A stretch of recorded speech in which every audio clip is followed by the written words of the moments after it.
넌센스 퀴즈인데 한번 맞춰보시기 바랍니다. 프로 권투 선수의 주먹을 이기는 방법은 뭐가 있을까요? 보자기를 내면 됩니다. 이해가 되시나요? 권투 선수의 주먹이 아무리 강하고 단단해도 그가 주먹을 낸다면 우린 늘 보자기만 내면 이기는 거예요. 백전백승이죠. 여러분, 우리의 영적 싸움이 그래요. 우리의 영적 싸움은 늘 이겨놓고 싸우는 백전백승의 싸움을 하는 것입니다. 그러니까 늘 이런 승리의식을 내 머릿속에 가지고 있어야 돼요. 어차피 우리는 이긴다. 어차피 나는 이긴다. 내가 잘나서가 아니고 내가 능력이 있어서가 아니라 우리 주님이 십자가에서 마귀의 권세를 결박하시고 승리하셨기 때문에 우리가 그 승리로 말미암아 나도 승리할 수 있다라고 하는 이 승리의식. 이 승리의식을 가지고 살아가는 사람은 말과 행동이 달라져요. 웬만한 고난과 웬만한 인생의 풍파 앞에서도 흔들리지 않습니다. 그런데 이 승리의식이 없는 사람은 아이고 어떡하지? 큰일 났네. 아이고 망했네. 아이고 나는 할 수 없는데. 매일 이런 생각밖에 없는 거예요. 사랑하는 성도 여러분, 우리는 우리 주 예수 그리스도 안에서 반드시 승리하게 될 줄 믿습니다. 이 승리의식을 채워가는 것, 이게 매우 중요하다 그 말씀. 오늘 본문 말씀에서도 그것을 우리가 한번 살펴보려고 하는 것인데요. 안식일 날 예수님이 해당에 들어가셨어요. 예수님도 안식일이 되면 해당에 가서 말씀을 가르치기도 하고 듣기도 하고 그랬는데 오늘 예수님께서 그 해당에 들어가니까 거기에 바리새인들이 있었는데 그 바리새인들이 어떤 생각을 가지고 있냐면 10절에 이렇게 돼 있어요. 한쪽 손 마른 사람이 있는지라 사람들이 예수를 고발하려 하여 물어 이르되 안식일에 병 고치는 것이 옳으니까 이렇게 묻습니다. 예수를 고발하려 하여 그랬어요. 그러니까 그 사람들 생각 속에 뭐로 꽉 차 있냐면 예수님을 어떻게 하는지 고발하자, 예수님을 어떻게 하는지 죽여버리자, 예수님을 어떻게 하는지 없애버리자 라는 생각으로 가득 차 있는 거예요. 그러니까 그런 생각으로 가득 차 있으면 말과 행동이 다 그렇게 나올 수밖에 없는 것이죠. 그때 예수님이 이렇게 대답하시는 겁니다. 함께 보죠. 11절 12절입니다. 시작. 예수께서 이르시되 너희 중에 어떤 사람이 양 한 마리가 있어 안식일에 구덩이에 빠졌으면 끌어내지 않겠느냐. 사람이 양보다 얼마나 더 귀하냐. 그러므로 안식일에 선을 행하는 것이 옳으니냐 하시고. 오늘 이 말씀을 같이 기록하고 있는 마가복음 3장 4절에 보면 이렇게도 되어 있어요. 그들에게 이르시되 안식일에 선을 행하는 것과 악을 행하는 것, 생명을 구하는 것과 죽이는 것 어느 것이 옳으냐 하시니 그들이 잠잠하거늘 그랬습니다. 예수님이 바리새인들에게 물었던 질문을 여러분에게 한번 똑같이 물어볼게요. 여러분, 선을 행하는 게 중요합니까? 악을 행하는 것이 중요합니까? 다시 묻습니다. 생명을 구원하는 것이 중요한 일입니까? 생명을 죽이는 일이 중요한 일입니까?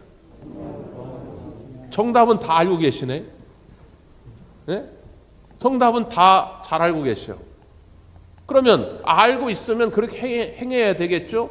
여러분 생각 속에 늘 선을 어떻게 하면 행할 수 있을까? 어떻게 하면 생명을 살려낼 수 있을까? 라고 생각이 가득 차 있다면 여러분의 말과 행동이 생명을 살려내는 일에 집중되어야 한다. 그 말. 혹시라도 나의 이 말이 저 생명을 병들게 하고 저 생명을 죽이지는 않을까? 혹시라도 그런 마음이 든다면 그런 말은 하시면 안 돼요. 아우 그 말 안 하면 막 내가 속이 답답할 것 같아. 그냥 확 내뱉고 그냥 난 속 시원하고 싶은데 그래도 그 말이 그 상대의 영혼을 병들어가게 하고 죽어가게 한다면 그런 말은 하시면 안 된다 그 말이에요. 그 대상이 누구이든 간에 나하고 친하냐 안 친하냐 상관이 없어요. 우리 교회에 있느냐 없냐 상관이 없어요. 나하고 기질이 같냐 다르냐 상관이 없어요. 누구든지 간에 우리는 생명을 살려내라고 부름받은 하나님의 일꾼들이니까 여러분의 모든 말과 행동이 다 생명을 구원하는 일에 집중되기를 간절히 바랍니다. 바리새인들이 성경을 모르는 사람들이 아니었거든요. 바리새인들이 신앙생활을 짧게 한 사람들이 아니다 그 말이에요. 어떻게 해서든지 하나님의 율법을 잘 지켜보자 시작했던 운동, 그 운동에 앞장섰던 사람이 바리새인들인데 그들의 그 잘난 성경 지식이, 그들의 잘난 율법 지식이 오히려 사람을 죽이는 일에 앞장섰다는 거예요. 여러분 이걸 잘 아셔야 됩니다. 너무 고집불통에 빠져가지고 신앙의 이름으로, 성경의 이름으로 사람을 죽이는 일을 해서는 안 된다 그 말이에요. 우리 대광교회가, 우리 대광의 모든 성도들이 항상 생명을 살리는 일에만 앞장서기를 간절히 바랍니다. 예수님은 당연히 늘 생명을 살리는 일에 집중돼 있죠. 그러니까 지금 이 사람들이 예수님을 고발하려고 함정을 파놨지만 예수님은 그런 거에 아랑곳하지 않습니다. 살려내야 되니까. 지금 손 마른 자가 있어요. 그래서 그에게 명하는 겁니다. 자, 예수님이 뭐라고 하십니까? 13절인데요. 13절 시작. 이에 그 사람에게 이르시되 손을 내밀라 하시니 그가 내밀매 다른 손과 같이 회복되어 성하더라. 이 말씀 중요한데 안 돼요? 13절 다들 자막만 보고 계신데 안 나오나? 13절 네, 나오는데 왜 13절 다시 이 중요한 구절이니까 시작. 이에 그 사람에게 이르시되 손을 내밀라 하시니 그가 내밀매 다른 손과 같이 회복되어 성하더라. 아멘. 예수님은 어떻게 이 사람의 문제를 치유하십니까? 말씀으로. 예수님이 지금 뭐 붙잡고 어떻게 한 것도 아닌데 말씀으로 야 손을 내밀라. 여러분 말씀의 능력이, 주님의 명령이 그렇게 중요한 겁니다. 오늘 이 시간도 부족한 종의 입을 통해서 주님의 말씀이 선포될 때 여러분 그 말씀을 꼭 붙잡으시기를 바랍니다. 다른 거 없잖아요. 손을 내밀라. 손을 내밀라 하니까 내밀매 그 손이 회복되고 다른 손처럼 성하여 졌더라 이렇게 말씀합니다. 내밀 수 있는 마음. 여러분 이 사람이 지금까지 내밀고 싶지 않아서 안 내민 게 아니잖아요. 자기는 내밀고 싶었어요. 손을 펴고 싶었다 그 말이에요. 그런데 무슨 병에 걸렸는지 성경에 나오진 않지만 지금 장애가 생긴 거예요. 그래서 자기 의지대로 손을 오므릴 수도 없고 펼 수도 없어요. 내밀 수가 없는 겁니다. 이 사람이 안 하고 싶어서 안 한 게 아니에요. 그동안 하고 싶었으나 할 수가 없다 그 말이에요. 그래서 그는 그의 생계에도 문제가 생기고 그의 가정에도 문제가 생기고 그의 인생에 큰 문제가 생겼어요. 얼마나 답답합니까? 예수님, 제 이 답답한 심정을 몰라서 그러십니까? 제가 이걸 내밀기 싫어서 지금까지 안 내민 줄 압니까? 이걸 내가 피고 싶지 않아서 안 핀 줄 압니까? 하고 싶어도 할 수가 없어요. 할 수 없는데 예수님 왜 자꾸 저한테 하라고 하십니까? 아니 이런 생각이 들지 않겠어요? 응? 그런데 이 사람은 1절 예수님께 반문하지 않아요. 내 손을 내밀라 하니 내밀매 그랬어요. 나는 지금까지 펴보고 싶었으나 내밀고 싶었으나 할 수 없었는데 주님이 내밀라고 하시니 그 주님의 말씀에 순종하여 제 손을 내밀겠나이다. 내밀 때에 회복되어 성하게 된 줄 믿습니다. 내밀어야 돼요. 아무리 이렇게 말씀을 드려도 또 사탄은 우리에게 100가지, 1000가지, 10,000가지 핑계거리를 자꾸 만들게 합니다. 이렇게 저렇게 말이죠. 다른 사람은 몰라도 지금 내 상황은 정말 할 수가 없는 상황이에요. 나는 내밀 수가 없어. 필 수가 없어. 일어설 수가 없어. 여러분, 나는 할 수 없죠. 그런데 예수님은 하실 수 있다니까요. 오늘 이 사건을 마태복음 기자가 기록하면서 이 사건이 다 끝난 다음에 이 사건이 이렇게 이루어지기를 이미 오래전 약 750년 전에 활동했던 이사야라는 선지자가 이 예수님에 대한 예언을 이렇게 했다라며 소개하는 거예요. 이미 이사야 선지자는 오래전에 장차올 메시아 그 예수님은 어떤 분이냐라고 예언을 했다는 거예요. 그래서 이사야 42장 말씀을 인용하면서 소개를 합니다.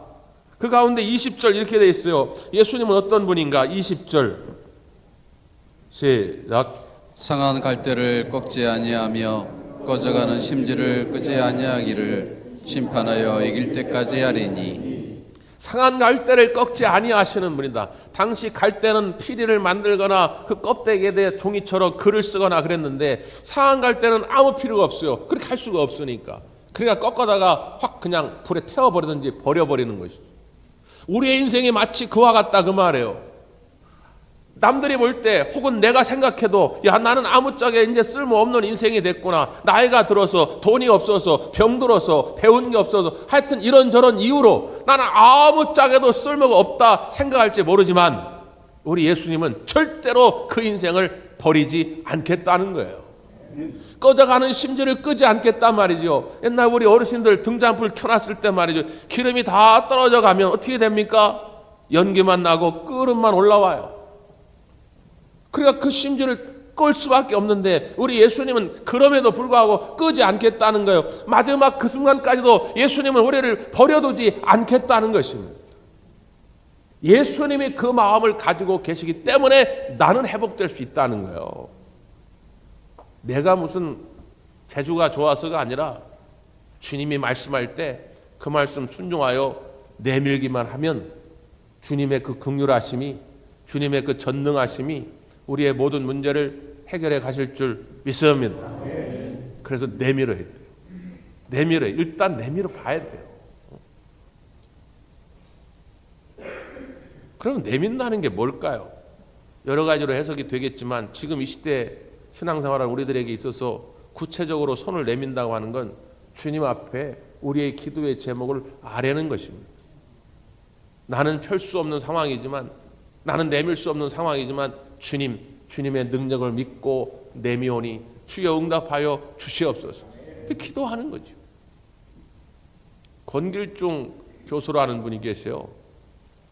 미국으로 젊은 나이 이민 가서 유학하고 박사학위까지 받았어요. 조형 건축가로 이름을 날리기 시작합니다. 그래서 한 언론에서 전 세계 100대 아주 주요한 조형 건축가를 뽑을 때 그 안에 이름을 올린 그런 분이에요. 정말 잘 나가던 분이었는데 어느 날 식도암 판정을 받습니다. 음식을 씹어 넘길 수가 없는 거예요. 그러니까 점점 메말라 갑니다. 병들어 가는 것이죠. 나중에는 너무 심해져 가지고 죽도 먹지 못하고 고무 호수를 입에다 연결해서 그 호수로 아주 최소한의 영양분 생명 유지할 수 있는 정도 영양분만 공급을 합니다. 의사들도 더 이상은 손을 쓸 수가 없다는 거예요. 얼마나 억울합니까? 얼마나 세상이 원망스럽겠어요. 근데 어느 날 그런 생각이 들더라는 거예요. 아, 이제 나는 얼마 안 있으면 죽는구나. 죽으면 내가 하나님 앞에 서게 될 텐데 내가 하나님 앞에 무슨 말을 할 수 있을까? 하나님은 나와 함께 하셔서 오늘 여기까지 유학을 오게 하고 또 박사학위도 받게 하고 또 이렇게 내가 명성을 누리게 됐는데 나는 그동안 이런저런 이유로 하나님을 위해 한 것이 아무것도 없는데 내가 하나님 앞에 섰을 때 내가 도대체 무슨 말을 할 수가 있을까? 그런 생각이 자꾸 들더라는 거예요. 이제 인생의 끝이 점점 다가오니까 지금까지 지나온 인생을 되돌아보게 되는 것이죠. 근데 어느 날 어떤 분이 이제 그 간증 테이프를 줘가지고 간증 테이프를 이렇게 듣는데 그 간증 테이프를 듣다가 너무 뜨거운 눈물을 흘리게 되었다는 거예요. 자기가 살아오면서 한 번도 그런 눈물을 흘려본 적이 없는데 정말 뜨거운 눈물을 흘리면서 하나님 앞에 회개의 기도를 드리기 시작합니다. 하나님 용서해 주세요. 나의 교만함을 나의 불신앙을 하나님 용서해 주세요.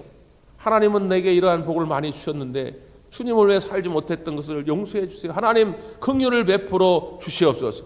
막 그냥 자기도 모르는 사이에 뜨거운 눈물 흘리면서 하나님 앞에 기도를 하기 시작했다는 거예요. 손을 내민 거죠. 그랬더니 차가웠던 자기의 손이 뜨거워짐을 경험하게 됩니다. 자기의 마음이 뜨거움을 경험하게 됩니다. 그러면서 자기도 모르게 죽을 먹고 싶다는 생각이 들더라는 거예요.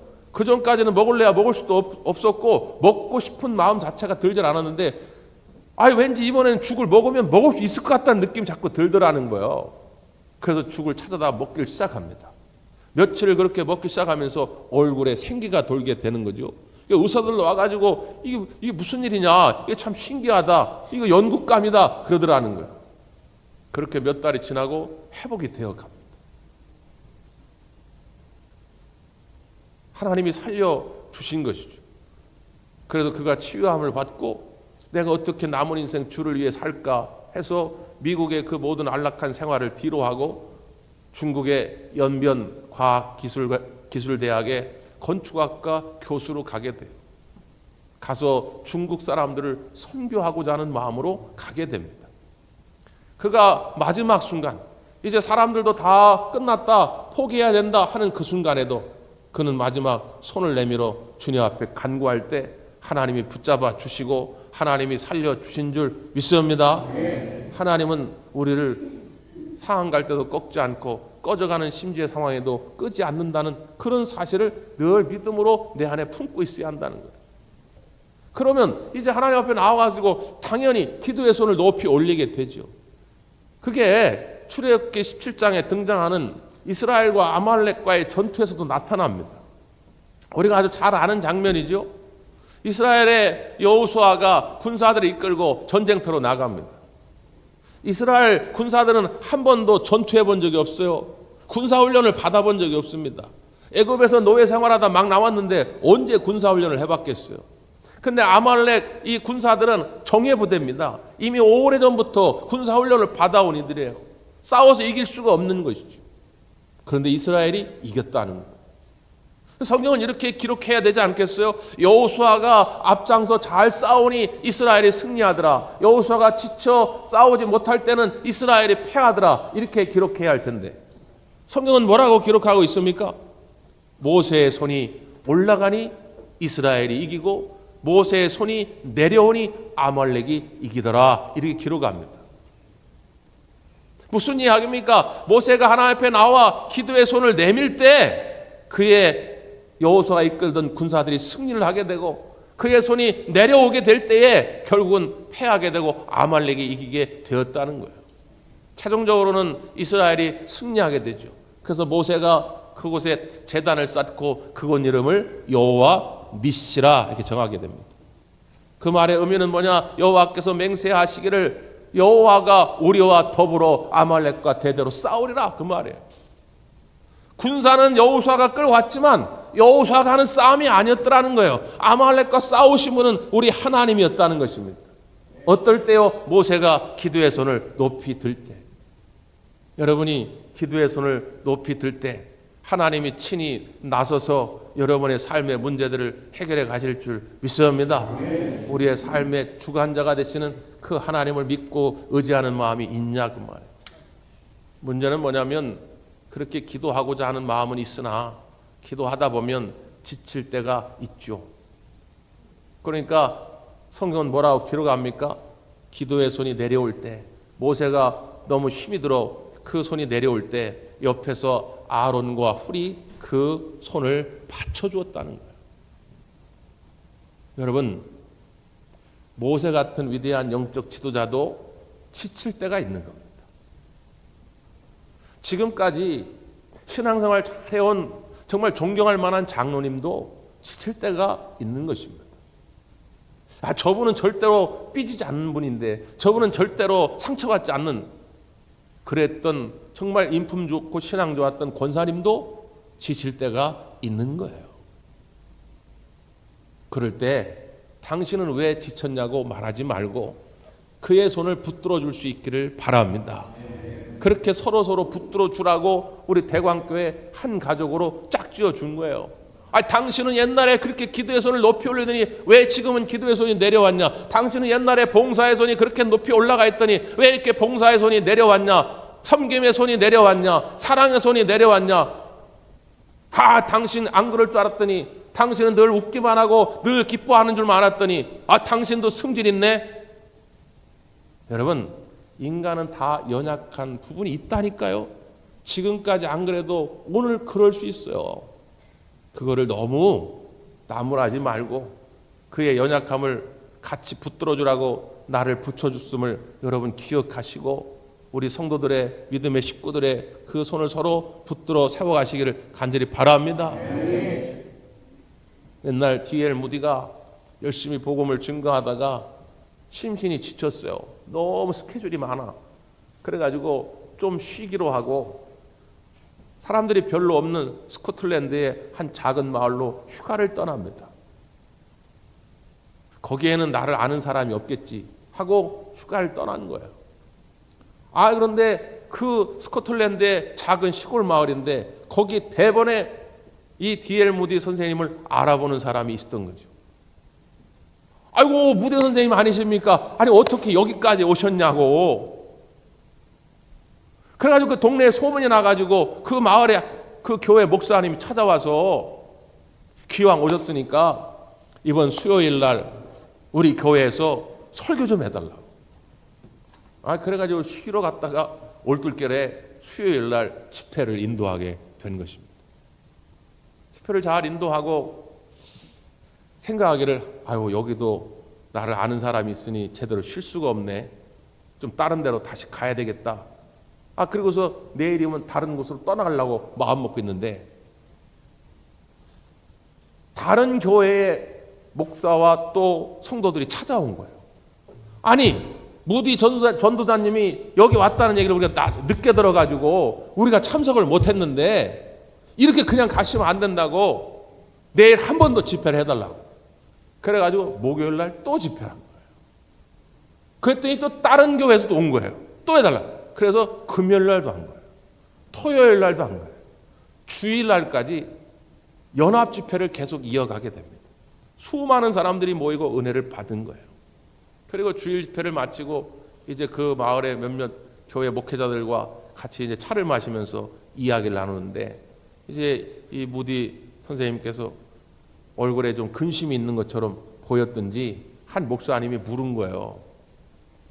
아니 무슨 고민이 있으십니까? 왜 얼굴이 그렇게 어둡습니까? 이렇게 물으니까, 그게 아니고 내가 원래 집회를 인도하려고 하면 오랜 시간 기도하면서 준비하고 또 말씀을 전하려고 하면 오랜 시간 기도하면서 준비하는데, 이분은 내가 사실은 그냥 여기 쉬러 왔기 때문에 내가 기도로 준비하지 못했고 말씀도 준비를 하지 못했는데 오히려 다른 데보다도 더 뜨거운 성령의 역사를 경험했다.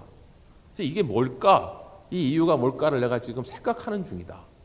이렇게 이야기를 합니다. 그랬더니 그 마을의 교회 목회자가 그런 말을 해요. 그러셨군요. 그렇잖아도 저희 교회 한 성도가 저한테 이런 말을 해줬습니다. 자기가 10년 전에 기사를 통해서 D.L. 무디가 옥스퍼드 대학에서 젊은이들 대상으로 집회를 인도했는데 수많은 젊은이가 회심하고 주님께로 돌아왔다는 기사를 봤는데, 그 기사를 보면서 하나님, 우리 마을에도 D.L. 무디 선도자를 꼭 좀 보내주세요 라고 하는 기도를 10년 전부터 했다는 거예요. 10년 전부터. 하루도 빠짐없이 하나님, 작은 마을이지만 우리 이 마을에도 꼭 D.L. 무디 전도자를 보내주셔서 하나님께 돌아오는 많은 자가 있게 하여 주시옵소서. 그 기도를 했다는 거예요. 그제서야 D.L. 무디가 그랬군요. 기도 없이 감동이 없고, 기도 없이 은혜가 없고, 기도 없이 부흥이 없는 것인데 나를 위해 기도해 주는 그런 분들이 계셨기 때문에 하나님이 이렇게 역사하셨군요. 그렇게 고백했다는 거예요. 사랑하는 성도 여러분, 지금도 마찬가지입니다. 여러분의 가정에 어떤 문제를 가지고 있을 때 그 가정의 문제를 끌어안고 기도할 사람이 누굽니까? 여러분입니다. 엄마 때문에, 아빠 때문에, 큰아들 때문에, 작은 딸 때문에, 삼촌 때문에 그런 얘기는 하실 필요가 없어요. 그 문제가 있기 때문에 하나님이 여러분의 가정에 중보 기도자로 여러분을 세우는 거 아닙니까? 여러분이 그 문제를 끌어안고 나와서 기도할 때 하나님이 여러분 때문이라도 그 가정의 문제를 해결해 가실 줄 믿습니다. 그래서 중보기도 사역이 중요한 거예요. 여러분의 마음에 무거운 짐이 생기거든 그건 기도 제목이라고 여기십시오. 직장에서도 교회에서도 또 여러분 TV 뉴스를 보다가 이 나라와 이 민족의 어지러운 문제를 볼 때마다 가슴이 답답하고 무거운 짐이 느껴지거든. 그건 하나님 앞에 나와 기도하라는 기도 제목입니다. 나만 잘 먹고 잘 살게 해달라고 하는 그런 기도자가 아니라 이 세상을 끌어안고 하나님 앞에 나와 기도하라고 하는 중보 기도자로 우리들을 불러주셨다고 하는 것입니다. 그래서 부지런히 여러분 기도 제목 카드를 쓰셔가지고 내시고 하나님 앞에 기도에 손을 내밀었더니 하나님이 응답하시거든 그 응답하심에 대한 감사의 제목도 또 써서 내시고 그래서 우리 대광교회가 기도 응답의 열매가 풍성해지는 교회가 되기를 간절히 바라옵니다. 기도하겠습니다.